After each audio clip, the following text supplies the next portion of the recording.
My name is Eric Van Horn. I bought my first franchise in my 20s, and since then, I've owned 6 brands with 25 stores in 8 states. I've also helped 1,000 people find the right franchise for them. People like us who are not cut out for the 9 to 5 and like to work smarter, not harder. How do we find the right franchise, buy it, grow it, sell it, and how do we do it in a way to own the business without it owning us? Those are the questions, and I'm on a mission to give you the answers. Welcome to Franchise Secrets.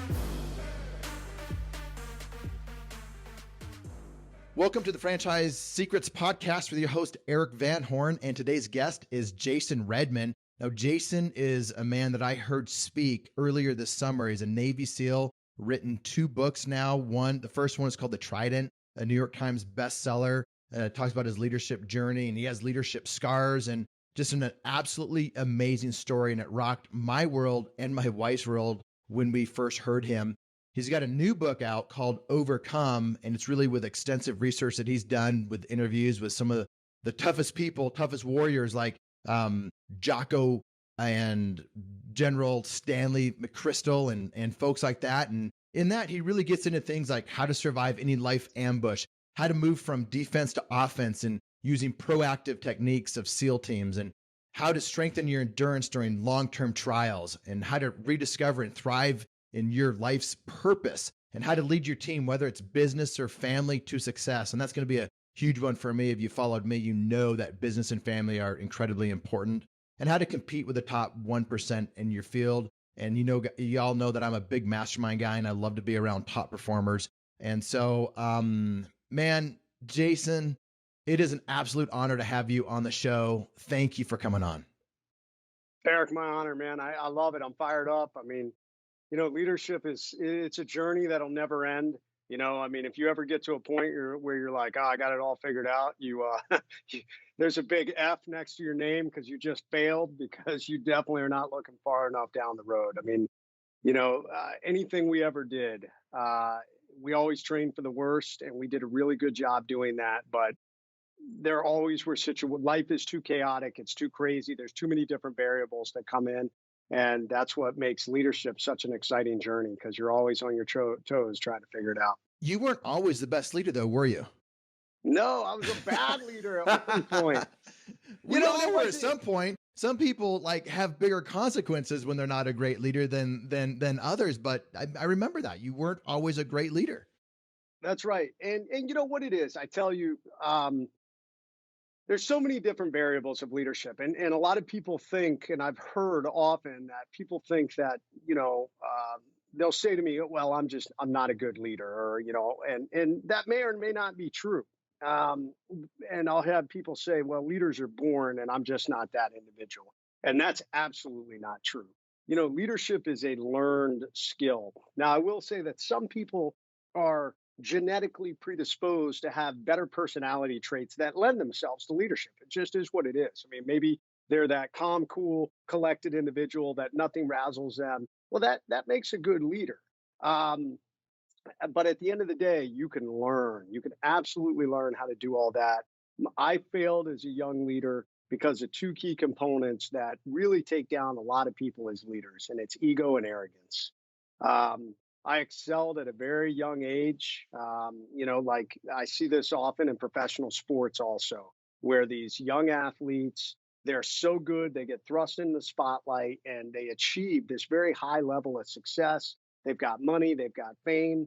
And all of a sudden they start to believe a little too highly in themselves. And this is where, pride doth have to fall.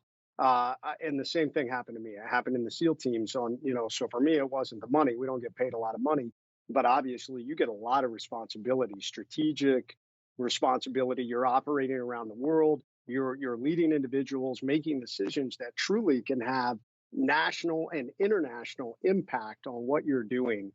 And when you're young and you're wearing this Navy SEAL Trident, if you're not careful, and my ego and arrogance started to choke me out and started to hurt me as a leader. I want to get into that a little bit as well, but take us back to the book, The Trident, and your leadership journey along there, and go into that mission in 2007 that really forced you into retirement. Yeah, so the Trident it follows my military journey. And I mean, I always like to summarize the book very quickly for people. The Trident follows the journey of a young kid. I was literally 17 years old when I joined the military, and with a dream to become a SEAL. And I made it through SEAL training. I was only 19 years old when I graduated SEAL training. So it is a story of coming of age as a leader.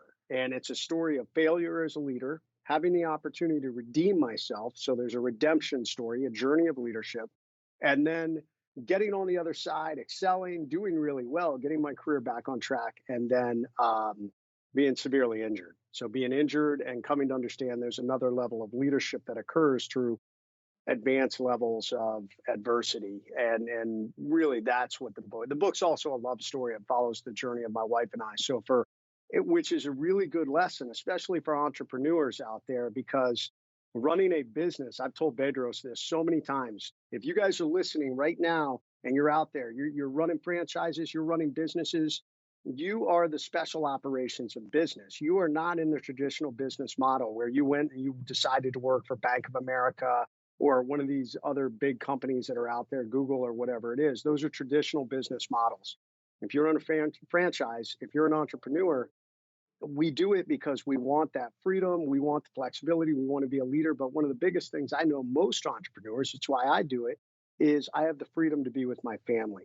So the Trident follows that journey my wife and I went through, and I think you guys will be inspired by it. So we'll go back to the pivotal story of the Trident, which really comes down to uh,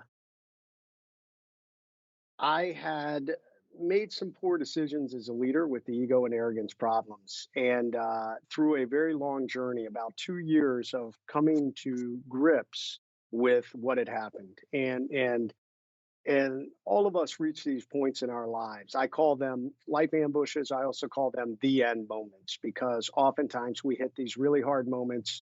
I guarantee all of you out there have hit them where maybe you failed, maybe you went bankrupt, maybe you hit that cash flow dead end where you were like, "Oh my God, I can't pay my people, and I'm going to have to let a whole bunch of people go just to try to keep my company afloat."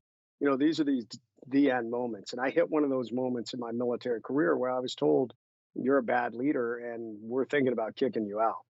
And so often you have a choice in your life what you do with these moments.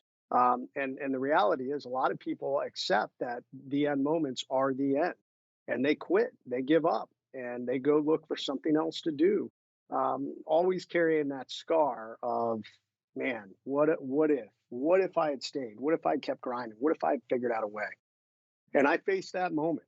I faced that moment, and for whatever reason, I decided I was going to stay. And there were some fate moments that came What in there. is, like, dive into that a little bit. Like, I'm curious, like, right now, like, what were some of those reasons that made you choose to have a certain mindset or to choose that path versus not?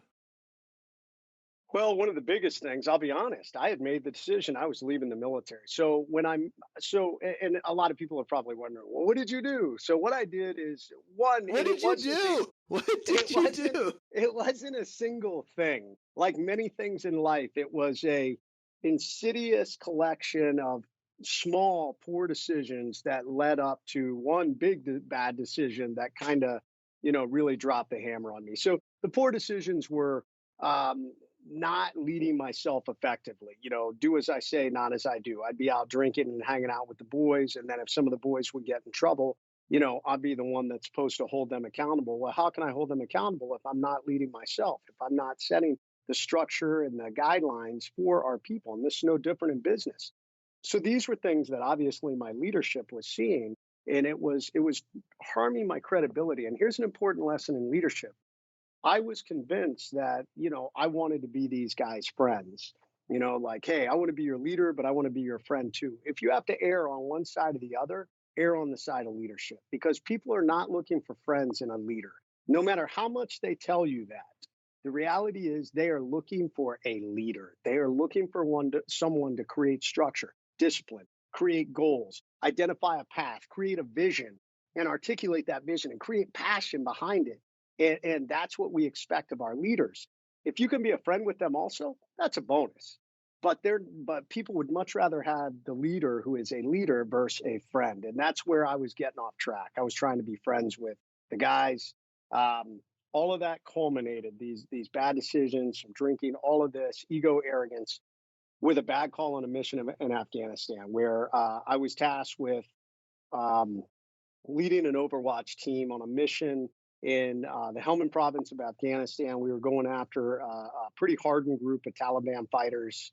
We were sweeping through a valley. I was holding an Overwatch position, meaning we were up on high ground with a couple of snipers, machine guns, and some rocket crews, basically to take out vehicles and stuff. Our guys got in a firefight down below. We were at the end of the day. I'd already sent most of my guys back, and it was me and a machine gunner.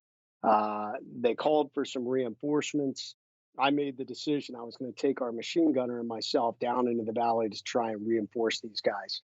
Um, the problem with this decision, because a lot of people are like, "Oh, well, man, you got into the fight. You were doing the right thing." The problem was I didn't have all the information, and so I executed this too quickly. I hadn't let the battlefield develop.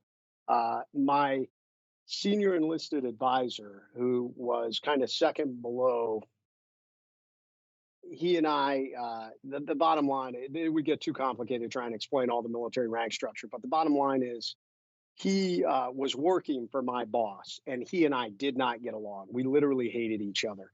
And he passed along to me from my boss, don't go down in the valley. But because I had a personality conflict with this guy, and because I wanted to get in the fight, I made the decision that I was going down on my own.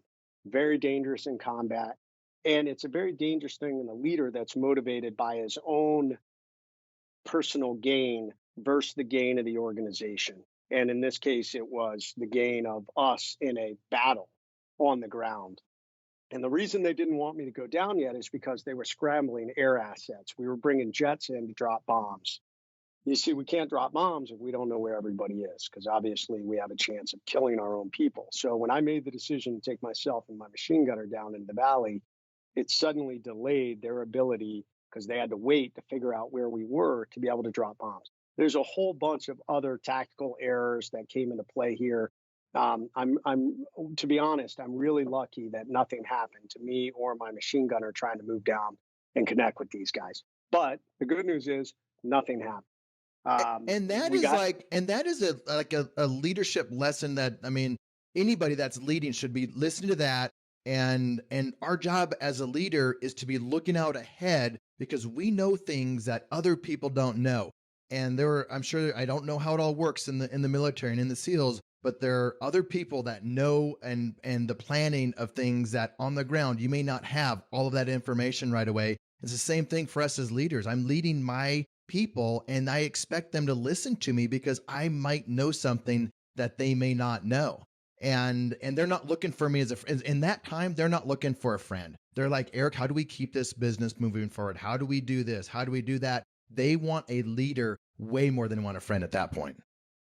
Absolutely. And that's such a critical thing because I mean, people can pass along information to you. Maybe it's not even a leader. I mean, this key thing that we talk about, we say you got to let the battlefield develop. Oftentimes in a crisis, whether it's a business crisis, personal crisis, professional crisis, there's this sudden sense of urgency to react. And if you've never been in a gunfight, obviously there's a massive sense of urgency to react. But the reality is that even in a gunfight, as long as you have protection from bullets, you have time to evaluate what's going on. And this is where this becomes critically important to understand what's actually happening around you. No different in business, no different. What's your competition doing? What's the market doing? What are our clients doing? What are our customers doing? All these things come into play. And so often people rush into something because of this sense of urgency. I did it in that situation, but the really bad thing about it is I did it in that situation because I saw an opportunity to make myself look good. I was like, look at me. I'm going to be the hero. I'm going to rush down. I'm going to save these guys. Me and this machine gunner, we're going to lay down fire and provide support.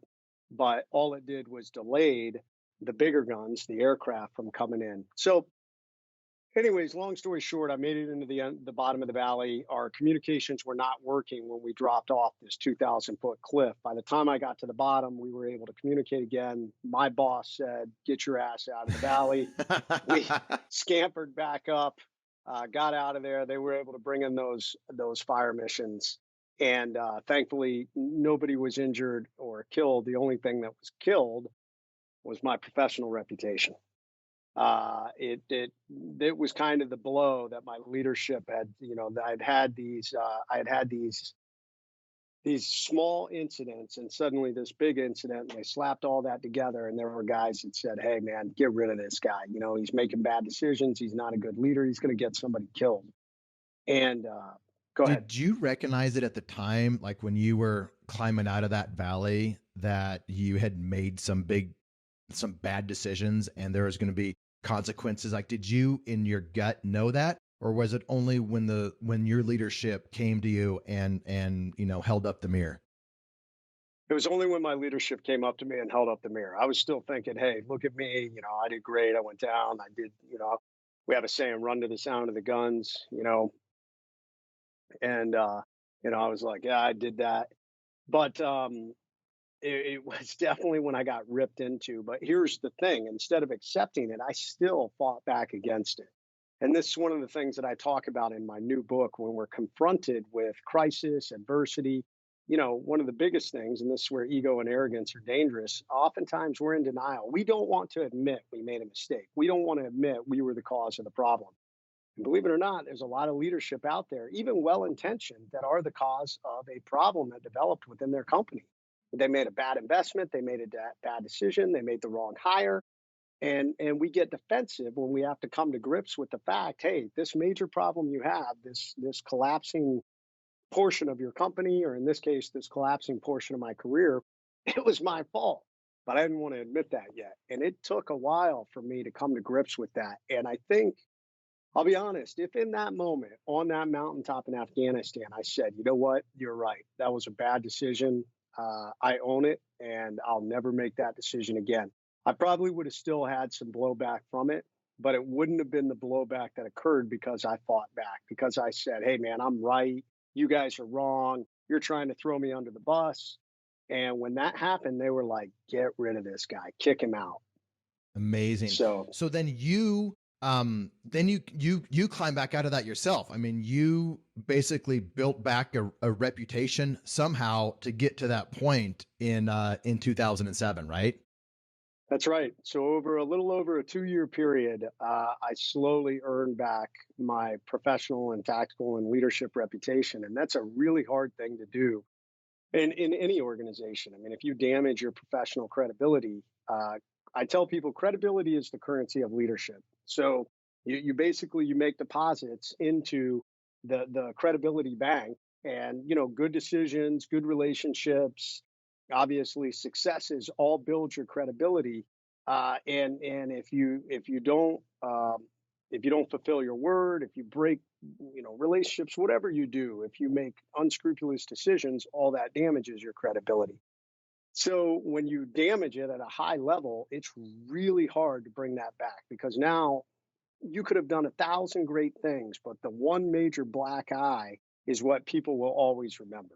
And they will be hesitant to want to work with you again because of that, unless over massive amounts of time you prove that that was an anomaly. So that's what I had to do. I had to just focus. I had to put my head down. I heard all the naysayers around me all the time. I got a lot of negativity from guys who flat out said, "We do not want to work with that guy."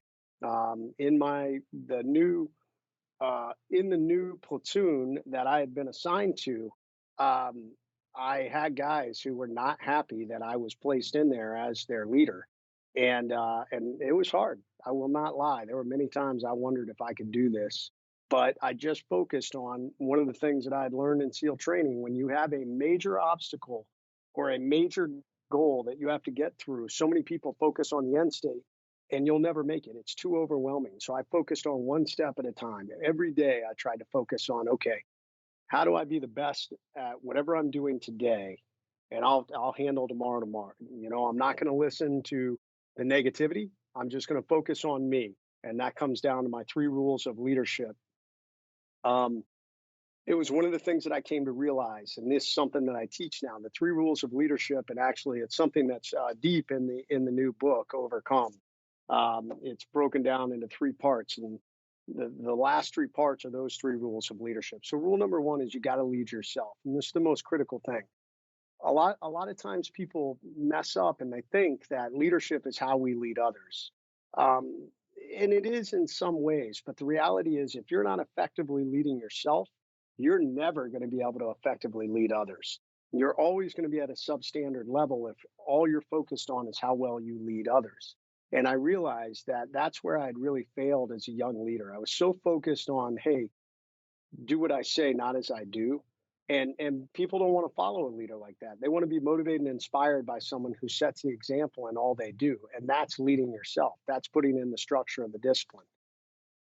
Rule number two now becomes lead others. And that's a two-part thing. One part is motivating, inspiring them, giving them the guidance, giving them the vision. And the other part is, and this is the harder part of leadership, stepping back and trusting your people and allowing them to do what they do. It's the whole reason you have people. It's the whole reason you have a team. And so many bad leaders are micromanagers. They don't trust their people. They think that their people are intentionally not doing things right when the reality is they're probably not giving the right guidance and communicating to them. They're probably not motivating and inspiring them properly. And then rule number three is you got to lead always. You can't pick and choose when you're going to lead. You so many leaders, if they have a bad day and they've got a bad attitude, they take it out on their people. And right there, you're damaging your credibility as a leader. If you're a leader at all times. You don't just take off the hat of leadership and decide, oh, I don't want to be a leader now. Everywhere you go, you're a leader. And it doesn't matter if your people see you in church. It doesn't matter if your people see you on vacation. You're still a leader. You got a big L on your chest because you're the leader. So every word that comes out of your mouth impacts your credibility as a leader. And this is where leadership gets hard.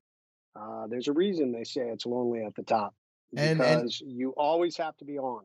yeah, and it's true. And I think one of the things too is like as I look at it, like my wife, my kids know my leadership because what happens when nobody else is watching is like really who you are. That is, I mean, how you lead your family, how you lead your wife, and how you lead your kids. I mean, that like comment on that. Like, where does all of this fit into family?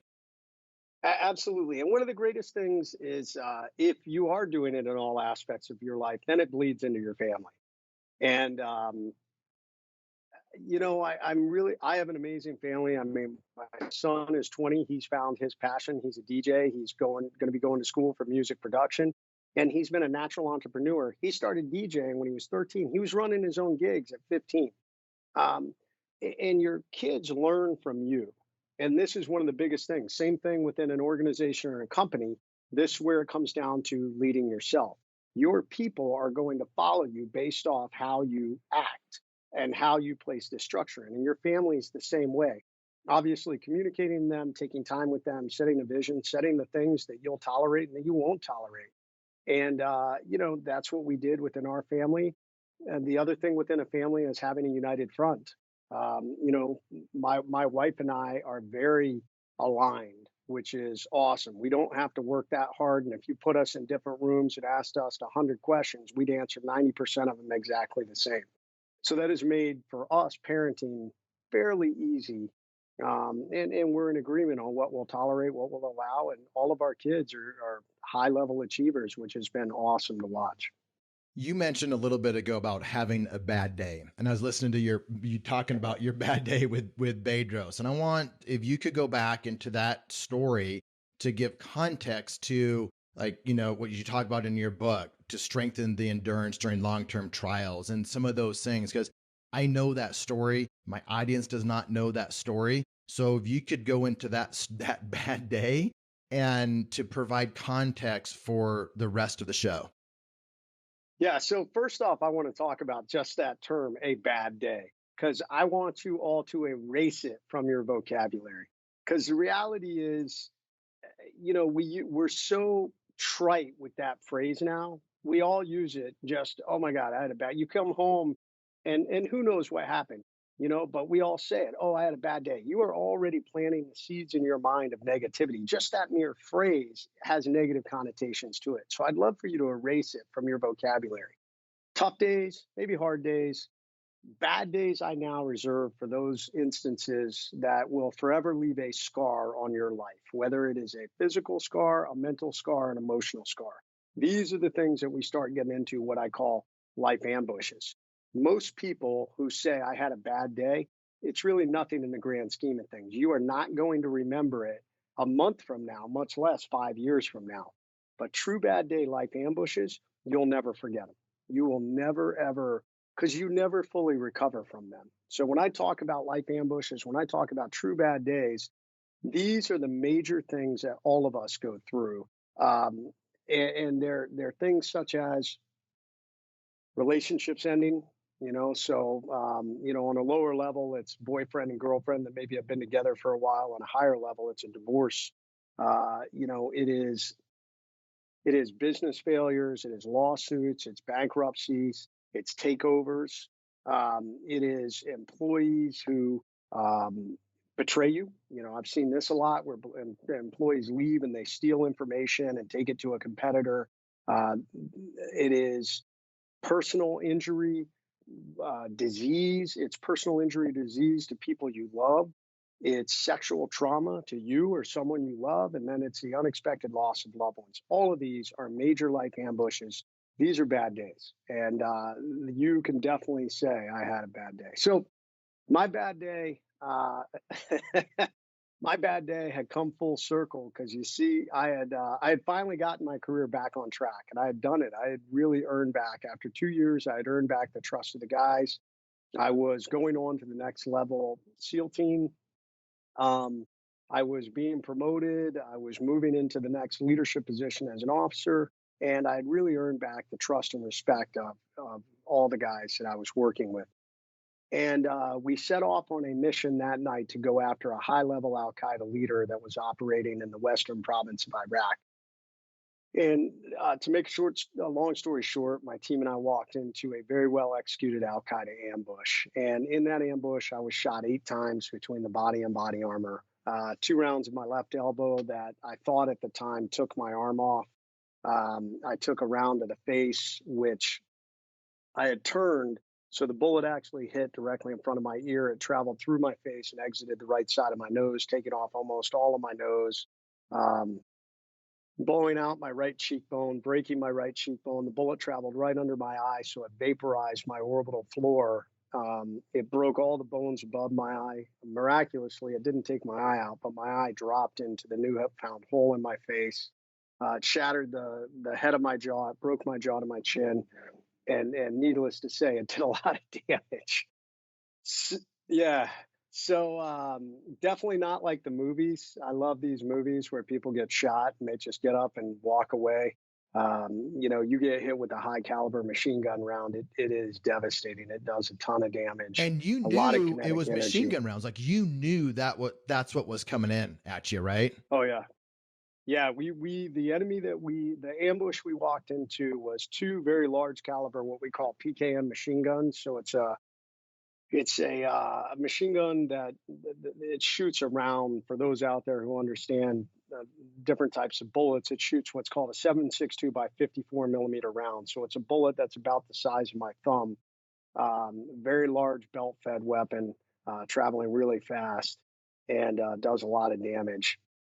So that, and we had about what we estimate to be about 15 AK-47 shooters that we were in this gunfight with. So needless to say, I'm all shot up and I'm pinned down in front of my guys. Literally, the firefight was occurring directly over me, about 8 inches above me. I was laying on my back watching tracer fire, which tracers are bullets that have phosphorus in the gunpowder, and machine guns use them to sight. They usually don't have sighting systems. Every fifth round has a tracer, so it literally looks like a laser beam going through the sky.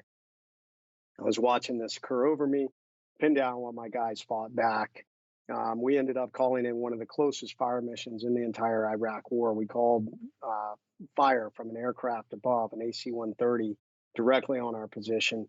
miraculously survived and no one was injured from it. And we were able to get out of this fight. While all this was happening, I was bleeding out. I was losing a lot of blood, and I was coming to grips with the fact that this is probably where you're going to die. And that is a hard thing. If there's anybody out there that has ever been confronted with your own death, it's not a fun thing to confront, especially if you have not lived your life in the manner that you really want to. If you've got a lot of regrets, it is not fun to be facing death, because you will think about all the things that you didn't get done. You'll think about all the things that you wish you hadn't got done, and you'll think about your loved ones and how much you wish you had a few more minutes to spend time with them. So one of the gifts of facing death, if you come out of it on the other side, is you have so much a greater appreciation for life and the relationships you had and all these things. So as I lay there, kind of going through all this and literally going through the steps of bleeding out, I focused on this fact that popped into my head. And this is something, it's amazing the power of the mind. We really, we learn in SEAL training you can do 10 times more than you think you can. And, the resiliency of the human body is incredible. And we've seen it. I've seen it on the battlefield. If someone decides that they can't go on anymore, they're bleeding out, but sometimes we can't stop it. But it is amazing how much, if you believe, how much your body can keep going. And it's at the point that you stop that you fade away and die. And I believed, I was like, I am not going out. There was a statistic that I had been told that if you make it to the military emergency room, the combat support hospital, with a pulse, you have a 90% chance of making it home alive. So I was like, I don't care what happens. I'm going to show up with a pulse. If I have to like reach into my own chest cavity and squeeze my heart on the way to the hospital, I am showing up with a pulse. I'm going home. And I just kept telling myself, stay awake to stay alive. Do not let yourself drift off, you know. And so they got me on a helicopter, me and my other teammates who were shot up, and they flew us, the rotors off to get us to Baghdad, which was where the closest combat support hospital was. They're stripping all the gear off, and I remember thinking to myself, "You're almost there. You're almost there. Stay awake, stay alive. Stay awake, stay alive." They get me in there, and I'm thinking to myself, "Okay, I'm good. I can let go. I can die." And they probably got a car battery or something to jumpstart me back to life. It's all good. So whatever it takes in the combat zone. And I remember feeling a tug on my left side, and there was a nurse who I had a grenade on my belt, and they had missed that grenade. Normally, they take all your gear off, weapons, bullets, knives, anything that can be dangerous to the medical staff. And they had missed a grenade I had on my belt, and she found it, and she yells out, "He's still got a bomb on him!" And they like clear the operating room. That's like their procedures. And I remember laying there thinking, "You've got to be kidding me!" I'm like, I'm dying. Like I got nothing left. Like I've been hanging on with everything in my soul, and you guys all just left. And Time I stood remember, still, I'm sure. yeah. Oh, and I remember thinking this is where the bad day thing comes in. I remember thinking, "Oh my God, what a bad day," and that's the last thing I remember. So that's why I tell people it's not really a bad day, man. I mean, that's we confuse a bad day with a hard day, a tough day. If you're breathing, it's a good day. It's up to you to make it a great day. How many surgeries have you had since you were in the hospital in Baghdad? I've had 40.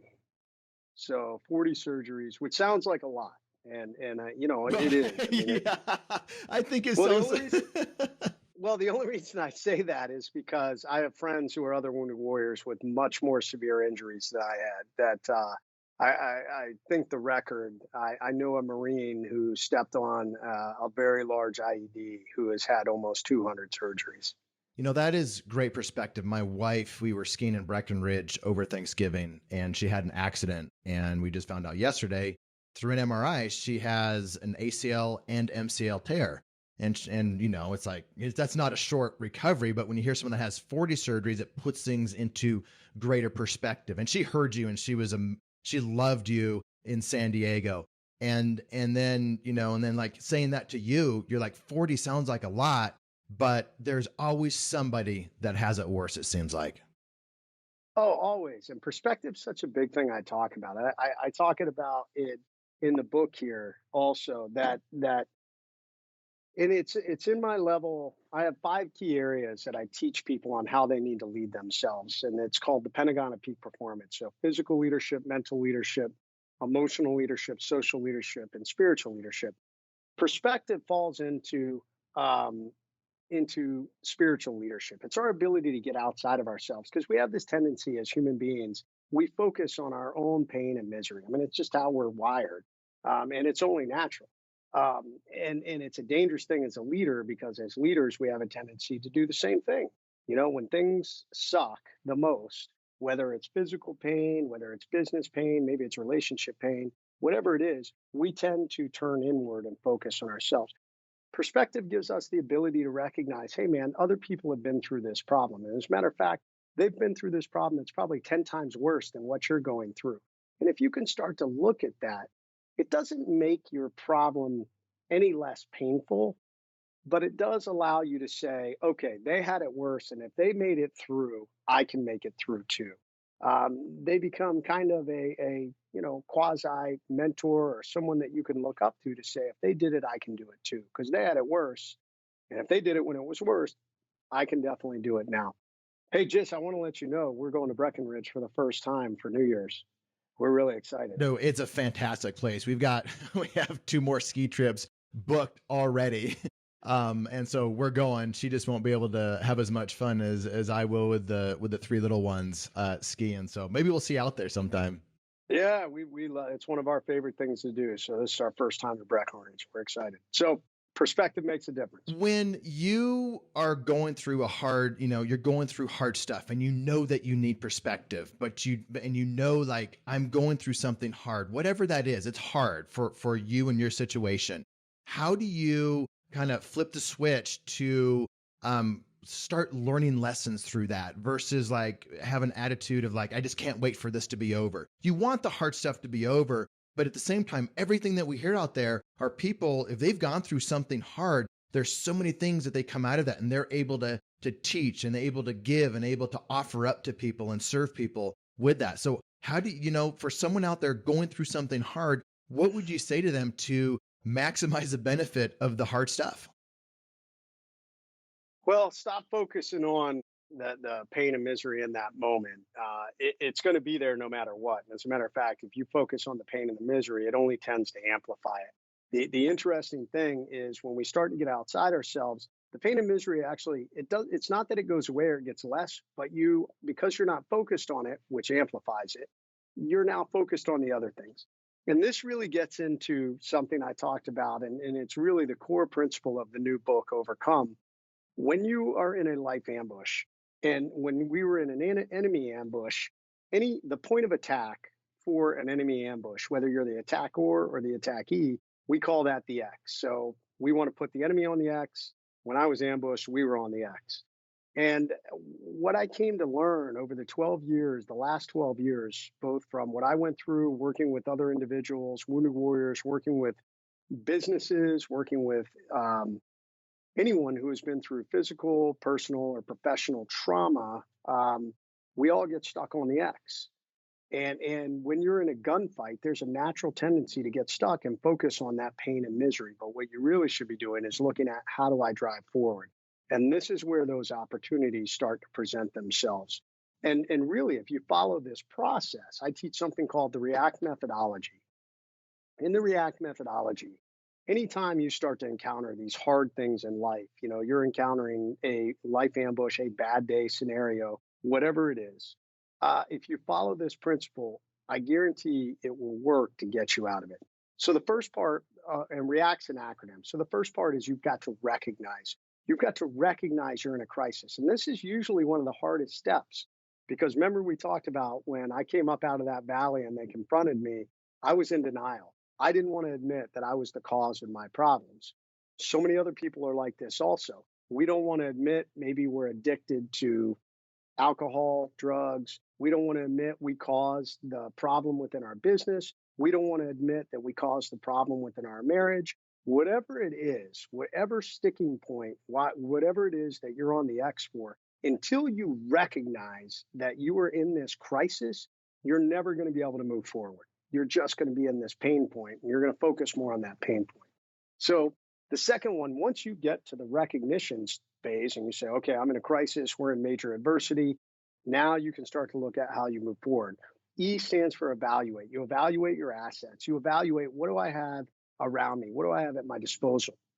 You know, do I need money to get out of this situation? And do I have any money? Do I need an attorney? Do I need an accountant? In a gunfight, obviously I looked at, what did I have at my disposal? I had a Marine quick reaction force. I had drones overhead. I had this AC-130 aircraft gunship. I had my teammates. These were the assets I had that I could address to the problem. Once we identify, we take inventory of what we have.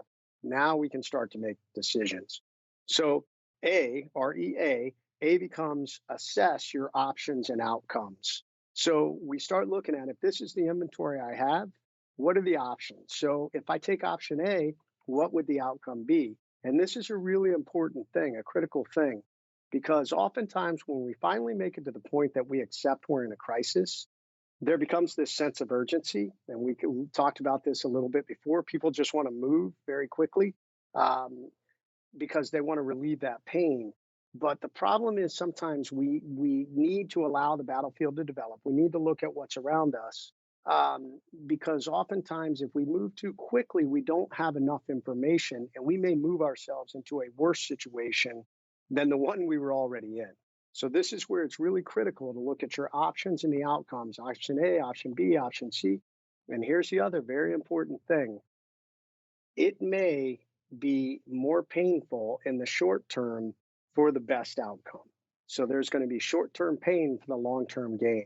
And this is where, if you can really embrace it and come to understand it, this is where people get to the other side and they go, you know what, man, it was one of the best journeys I ever went through. It sucked, but I learned so much. I'm so much stronger. I'm so much better. I'm a better leader. My life is a living testimony to that principle.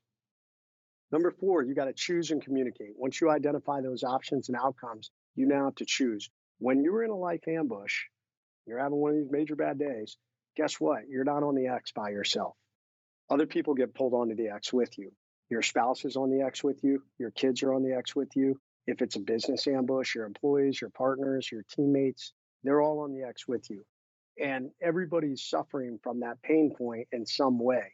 And they are looking for someone to step up and lead. And if you are the leader, they are looking for you to step up and lead. So until you find this process, until you get to that point where you say, this is where we need to go, people are starving to get off the X.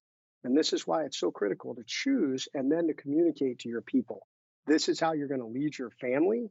It's how you're going to lead friends. It definitely is how you're going to lead your business out of crisis, failure, change, massive adversity. But you got to communicate. Here's the other benefit of communicating. Once you've communicated, what comes out of communication? Expectations. Now you've got to do it. And one of the interesting things in businesses and with leaders is when we're going through hard moments, we have a tendency to have this rumination loop in our head where we're thinking through everything we're going to do. But because we haven't told anybody else, we have a tendency to keep it all up in here. Once you choose and communicate, people are now expecting us to execute. So now you got to, man. Key, that last part of the React methodology, you got to take action. You've got to execute. And guess what? So what if it's not exactly the perfect plan? No big deal. You at least have moved off the X. You can get to a better point. You go through the React methodology again. You may have to do it 1 or 2, maybe even 3 times, but you're going to move forward. And that's what it's all about, because so many people out there just sit on the X and wither and die. Their relationship dies, their health dies, whatever it is, their business dies. And of course, if you're in an actual gunfight, people can really die. Yeah. So, as you were just sharing that, I was thinking about us as leaders and having, difficult things or challenges, not even difficult things, but more challenges that we face, right? We may not be ready for a certain thing that's in front of us. It might be above our pay grade, or we have not encountered it before, so we're not as as sure. Maybe it's somebody that's going from one location to two locations, or they're going into their second brand, or something that they're just not comfortable with. I mean, even, being a parent for the first time, you've never done that before.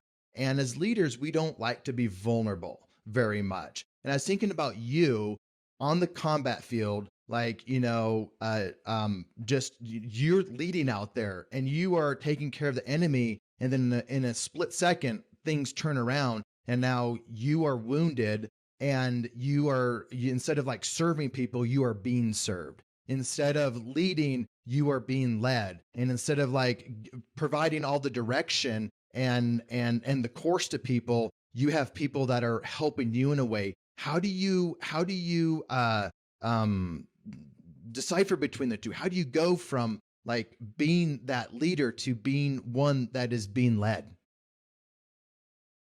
Well, all of us at some point need to be led. I mean, if you have a good organization, you trust in your people and they're making decisions that are helping to lead your organization. They're leading you through their expertise. So you hire somebody to do your marketing, they're the subject matter expert in marketing. That's why you hired them. So they're leading you by telling you, I think this is the direction we should go. So if you get to a point where you're like, well, I'm not going to listen to somebody because I'm the leader, you need to take a step back. That's poor leadership. That's ego and arrogance and micromanagement that's talking. So for me, because I had been through this journey where I was following the three rules of leadership: lead yourself, lead others, lead always. I realized in that moment I had to trust my guys, and that was really easy to do. I mean, we had trained enough, we had worked as a team enough that I knew I wasn't getting out. I wasn't getting out of that machine gun ambush by myself. There was no way. I was all shot up. I was all messed up. And I had no way to fight back and win without my guys behind me. And then from there, it only continued. I had to rely on the medevac air crew to get me out of there and keep me alive on the helicopter until they got to the hospital. So where did it come from me? And I think this is a critical thing as a leader. How do you help people when you're in a follower role?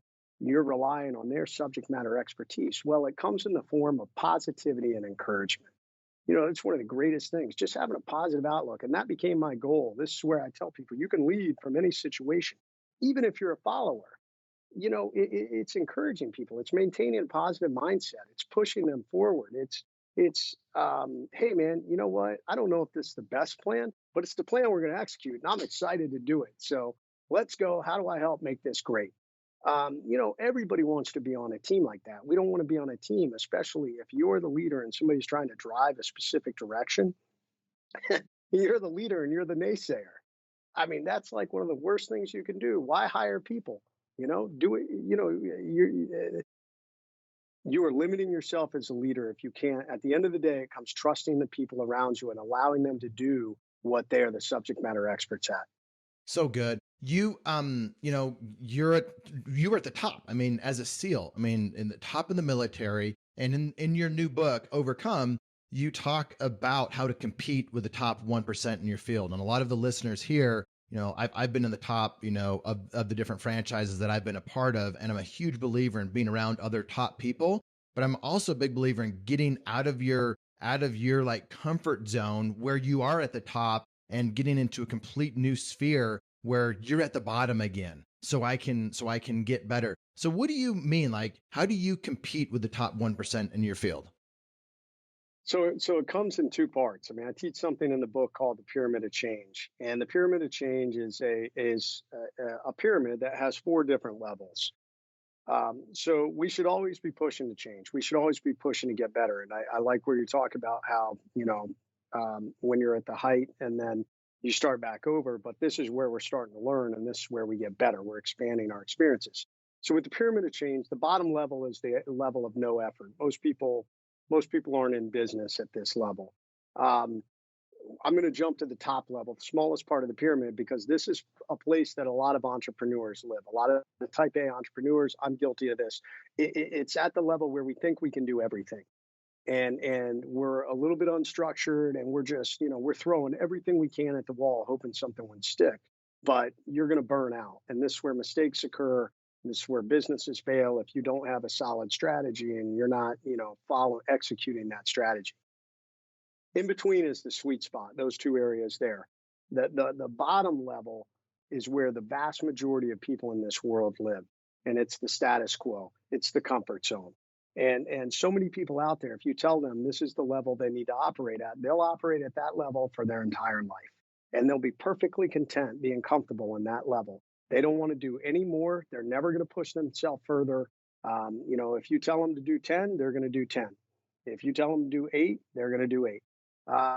It's those unique individuals who say, well, what happens if I do 11? Or what happens if I do 14? I'm just going to get crazy here. You know, if it, this starts to get up into the level of discomfort. But we all know, anybody who's done fitness or anything where you push outside of your comfort zone, when you do it for the first time, or maybe the first 10 times, the first month, it's uncomfortable because it's something new. We don't quite know what we're doing. It feels uncomfortable. Maybe it makes our muscles hurt. But elite performers, this is the sweet spot that they live in, because what they do is they identify, where's the next level I'm going. And if you're telling me it's a 10, I'm going to figure out how to get to an 11. And it's going to be uncomfortable for a while. But guess what? At some point, 11 is going to become comfortable. And now I'm back in the comfort zone. But guess what? I'm in the comfort zone at 11, not at 10. So now I'm looking at, how do I get to 12? And they push back up. It's this continuous infinite loop between those two areas, the comfort zone and the zone of discomfort. So here's the second thing we talk about on how to get there, because this is the harder part at the elite levels, at the 1% levels. The margins of performance, and this is something I talk about in Overcome also. The margins of performance are razor thin the higher up you go. And a perfect example, if you want to understand where this is, take the case of Usain Bolt. Usain Bolt, considerably the fastest man in the world, 100-meter dash. When Usain Bolt broke the world record in the Olympics in Beijing, I'm trying to remember, I think he ran it at like 12.68 or something like that. And the next closest, 12.68. There were 63 countries that ran the 100-meter dash when he broke that Olympic world record. The last guy on the list was from American Samoa. Samoans are big guys. So, I got to give it to this guy. He's even in the race. But he came in last, and Usain Bolt came in first. The difference between the guy that came in last and Usain Bolt was only 3 seconds. 3 seconds. The difference between Usain Bolt and the guy who came in second, the silver medalist, was 200ths of a second. The difference between first and last was 3 seconds. The difference between first and second was 200ths of a second. So this is margins of performance. These are at the highest level. And this is one of the things that people need to understand. At the 1% level, the margins are so razor thin, and it's just sustained superior performance over time that ultimately pushes you up those razor thin margins. And, a lot of times companies are looking for these great big gains, but when you're at that level and you're competing at that high level, typically those big gains don't come anymore, because you're squeaking out, your machine is operating on the highest levels. You're that Ferrari on the track that's squeaking out every piece of performance, but it starts to become, how do we increase by 200ths of a second? How do we increase by 100ths of a second? That's where the margins of peak performance are at. What's the last thing that you've done to like increase that margin yourself personally, or that you're thinking about doing or wanting to do? Like at your level where you are now, what is that? Where are you pushing yourself these days? Never settle. That's one of the biggest things. I don't want to be in my comfort zone. So 2019 was a little bit of a transition year for me. I ran a nonprofit organization for almost 10 years. I started it actually from my hospital bed while I was recovering, just because I saw a need.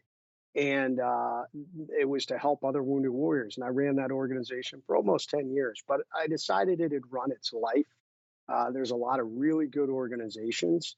And I said, I think I can make a bigger difference with the bigger organizations that are making an impact, especially in the area of mental health for combat veterans and in the area of brain research for combat veterans, something my organization wasn't doing. So I made this shift.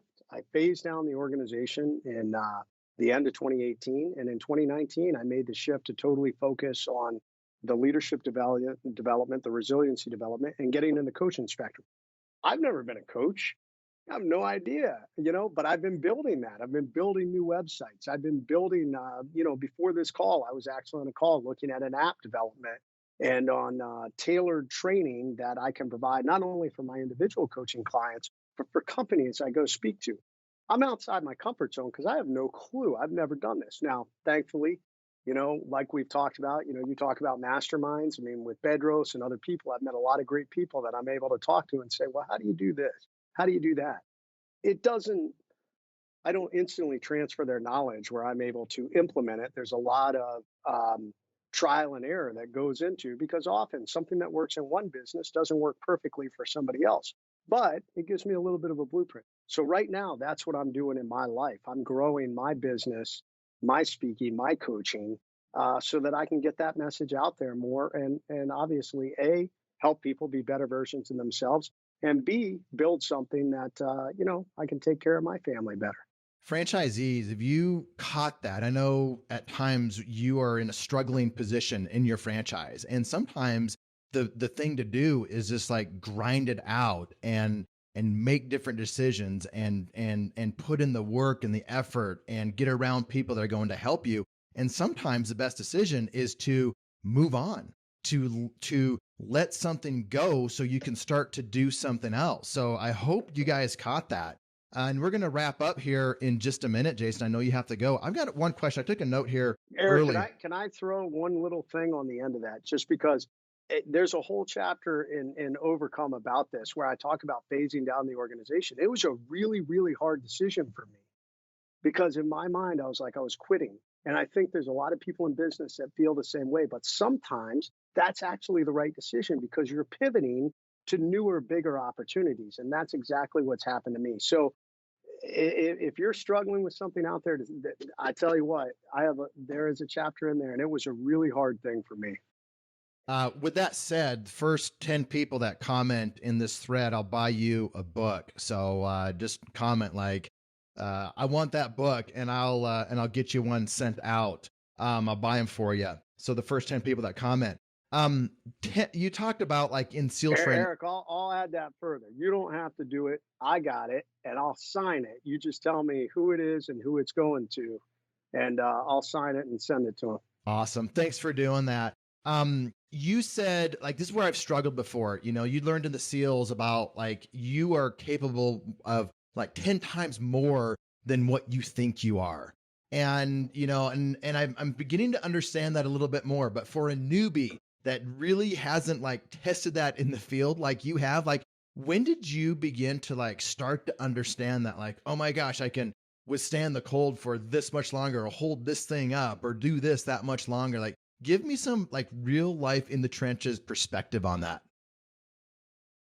I mean, I can give you military perspectives, but I'm not going to, because it's not relatable to this audience. I mean, the reality, because I'll tell you what, I sometimes miss that because it's very black and white.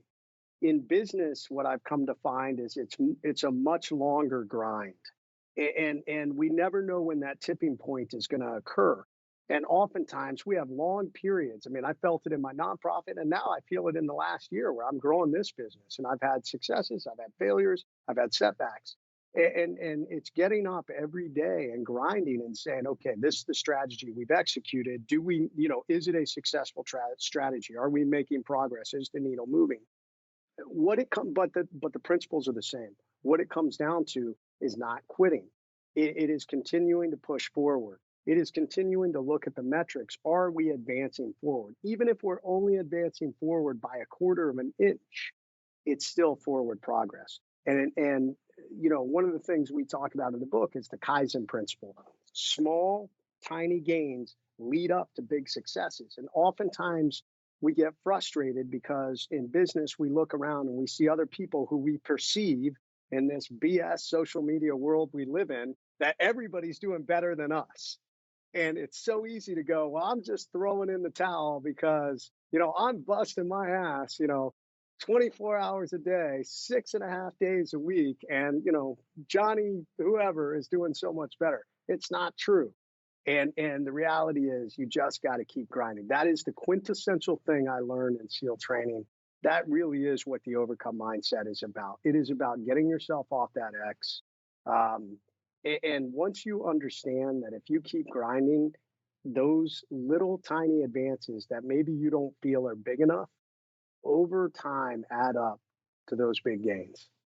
Jason, it's been an honor to have you on and to, you've given me goosebumps when I was in San Diego. You gave me goosebumps here, and just knowing what you've gone through and how you're helping people. I appreciate you coming on my show to help my audience, and, hope to see you face to face again one of these days.